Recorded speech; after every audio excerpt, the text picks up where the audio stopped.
My name is Libby McNeely, and today I'm going to be presenting on how elusivity affects dating choice.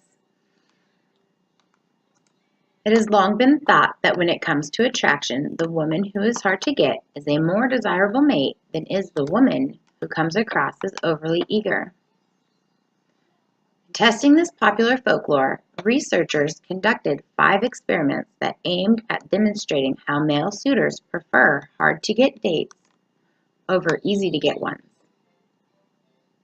When researching their hypothesis that hard-to-get women are valuable women and thus more desirable to date than is the easy-to-get date, researchers felt confident that their hypothesis would be confirmed.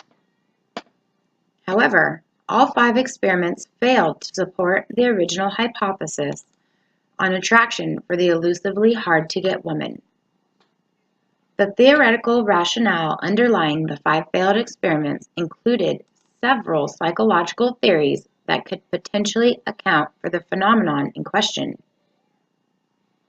For instance, distance theory supports the idea that because a suitor must expend more energy, he will be more appreciative of obtaining a date. Learning theory describes hard-to-get women as having 2 advantages.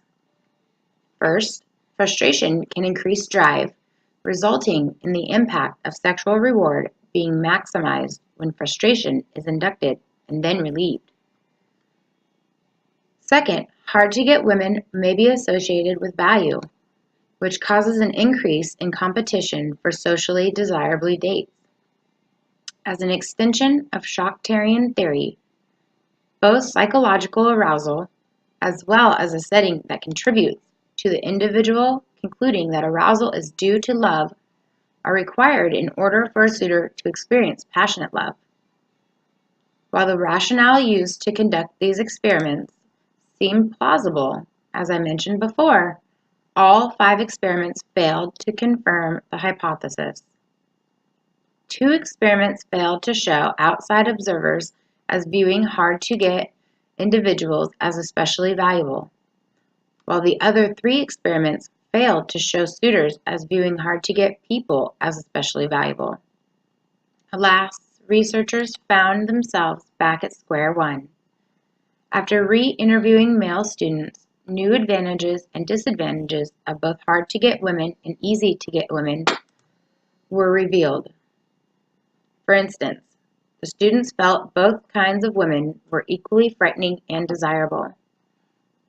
Hard-to-get women were seen as popular and holding value, but were also assumed to be less interested, more likely to stand up dates or cause humiliation, while being unfriendly, cold, and rigid. Furthermore, easy-to-get women were seen as being more enjoyable dates and a boost to their egos, but possibly hard to get rid of, prone to becoming too serious too quickly, and potentially oversexed and too affectionate. This insight provided researchers with a new hypothesis. For the 6th and final experiment, researchers hypothesized that selectively hard-to-get women will be especially liked by their date, while the uniformly hard-to-get, uniformly easy-to-get, and control women will be liked less. A woman is considered to be selectively hard to get if she is hard for other men to get, but easy for the subject. It was further suggested by researchers that the selectively hard-to-get date would hold great value and prestige, while also possessing assets of both hard-to-get and easy-to-get women, but none of the liabilities described.